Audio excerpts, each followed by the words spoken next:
it going? This is a special Q&A session of how do I work with your Google Sheet file about college basketball, Ken? What do I do with this thing? I only have privileges to view the file. Somebody else is in here, maybe. No, not right now. But somebody will be in here soon. And the question is, well, what's going on in this Google Sheet file that I've subscribed to? I want to, pay attention to the NCAA men's basketball games every day. How do I use this? What am I supposed to do?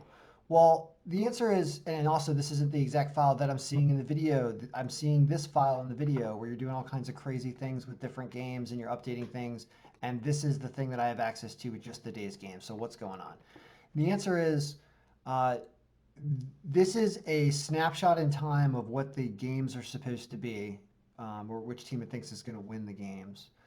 And it's updated, this win score percentage and power strength and things. These things are going to change based on the season stats for the team. So what you're seeing in the Google Sheet file ends up being created from the cube from this data sheet, and it changes. So for example, this is straight up what I pasted from last night. I mean, we're here at the 14th Monday at 4 p.m. I posted this early in the morning or last night, and I put it right here. So this should all be the exact same stuff. Like Pepperdine is favored over UNLV by 10%, right? That's what that says there. So this is the same information. Now watch as I show you how things are going to slightly change. In this file, which I do not sell this file yet because it's not ready to be sold yet.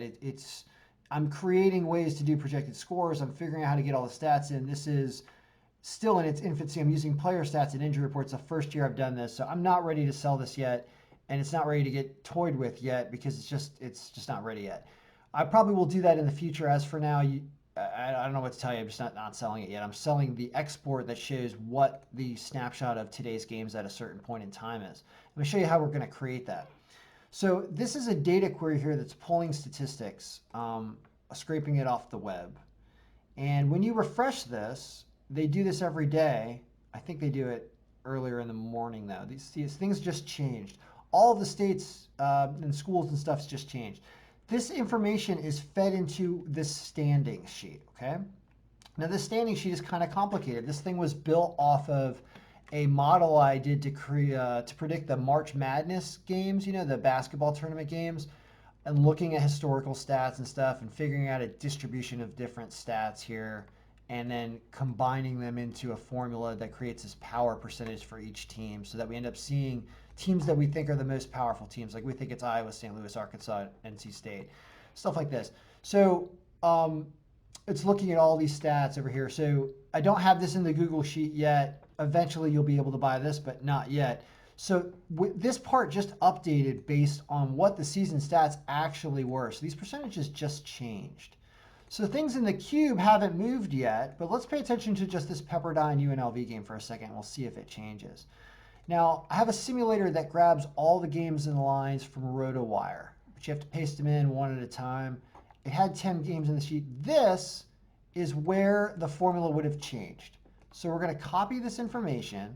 This is what you'd have to do every day if you were to have this file anyway, if you wanted to do it without me. You'd copy that and you bring it right in here. And let's paste and let's see what happens. And the answer is slight change for Pepperdine and UNLV, like literally like a 0.1, 0.5% change or something really, really close in the marginal difference. But it did change slightly. So now that that's done, we go into the results pivot where we look at the games and we refresh this. And we see if things change a little bit. And for all the people who are using the Google Sheet, which is you guys get this. Values. And things changed slightly. That's a 0 there. So now what you have is the games in order. And this is what you get to look at. If you want to use this Google Sheet file, you can go to File and Download as Microsoft Excel. Hopefully you have Excel on your computer. And if you do that, what you end up getting is a beautiful version of all the tabs in this file so that you could browse through this file if you wanted to. Look at, you can put filters on this. And you could start look at, marginal win scores that, just the biggest games up here. Which ones are these? Oh, I did negative, sorry.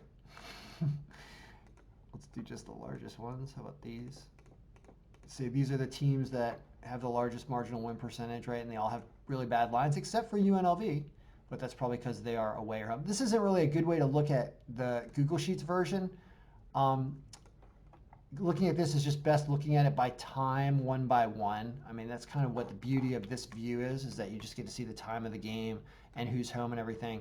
I browse quicker for the videos doing this version, which involves a pivot table, because here, when we refreshed everything, I don't know, the visuals and the colors and everything, I just like what it does. What it says is, I mean, I can remember the video I did earlier this morning. I don't remember this being that high up there. Maybe I do. I don't know. Let's see here. I'm going to talk about Creighton and Marquette. Yeah, if anything, I like Marquette +7 here. They're on the road, which no, it's never mind. I'm not gonna go back. Pepperdine away. They'll probably win the game, but it's too close. Longwood and Radford stays. The only pick is really Longwood +3.5. And here it now all of a sudden flipped and took GW only super slightly, and they're at -300 already. Eastern Kentucky away. Now, everything is bad today. Literally everything is terrible. You can't get a home team on a reasonable line. For example, all these teams are really supposed to win except potentially George Washington, right? So all these have margins that are at least, these three especially, but you can't do anything with that because those lines are terrible. All right, anyway, let me get back to answering questions instead of showing you today's games because, well, what are you supposed to do with what I've sent you in the subscription? And the answer is go here and look at it. You get a link to the video here. If you want to play with it, you download it as Excel and it comes out like this, and you just scroll down the game.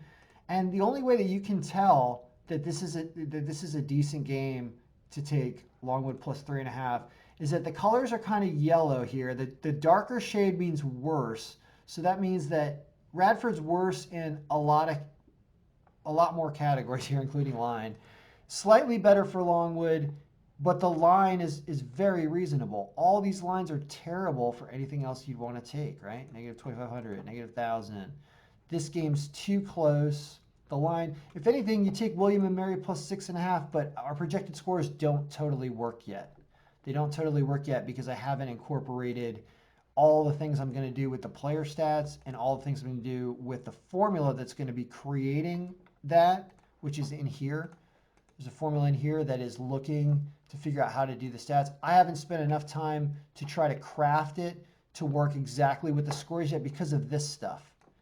There's a bunch of teams with no games yet. Now the schedule, I mean, this whole COVID situation is a brand new animal when it comes to scheduling because games are starting and ending and being canceled faster than you can say, double dribble. It's really happening fast. So things are always changing. And that's the purpose really for the Google Sheet.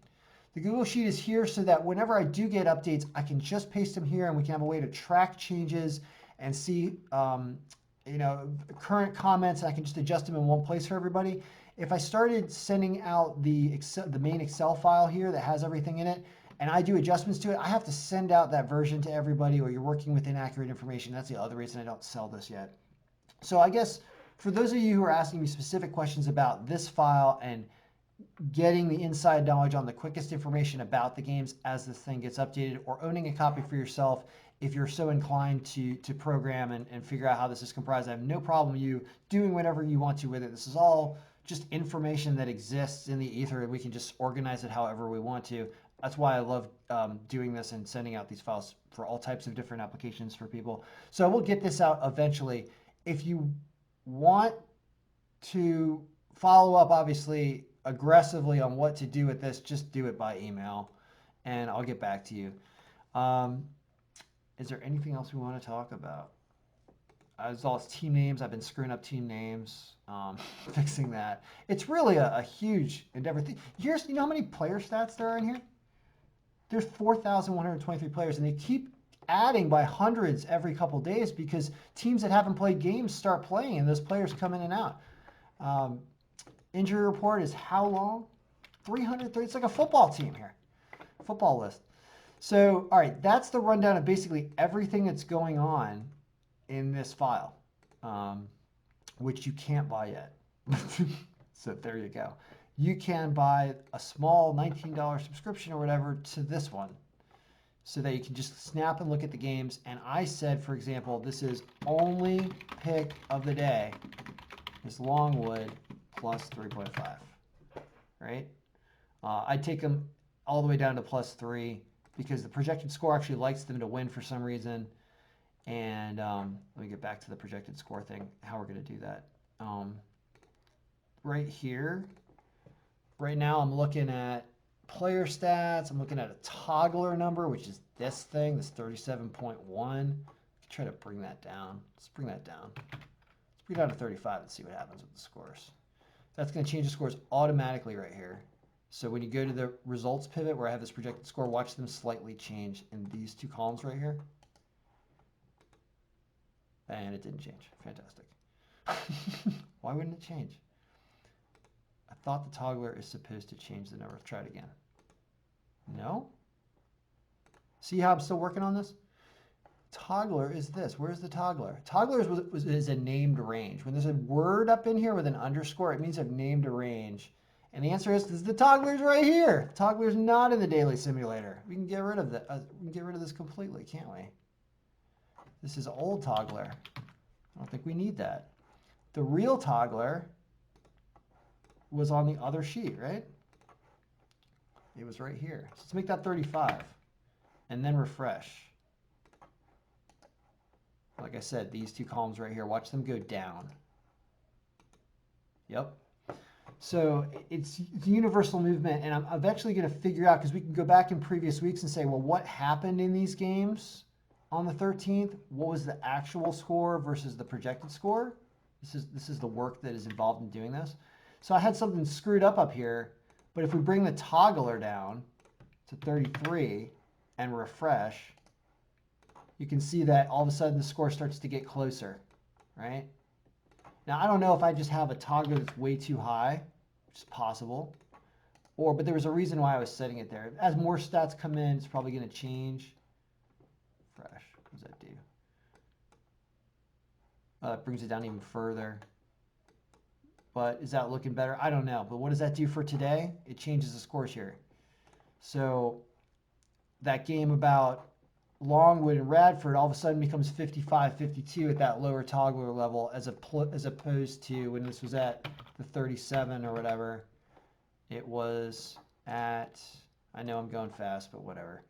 It was at, Longwood was 65-62 instead of 55. So there's a lot of work to be done to figure out this projected score, and this is stuff that's going to take weeks. You're going to look at probably January-ish when I really have some product that you can start seeing this being more current and more predictive score-wise every single day. You're gonna get team games. I think that they have like, what, 30-some games in a season, I think? I could look at last year to figure it out, but once you get to almost halfway through a season, you really start to get enough stats to make things awesome. You can see it happened with the NFL file, where the NFL file, the first 4 weeks of the year is just really iffy when it comes to point projections. But once you get to like week 5, 6, 7, 8, it just starts to really get helpful because you just have a lot of stats.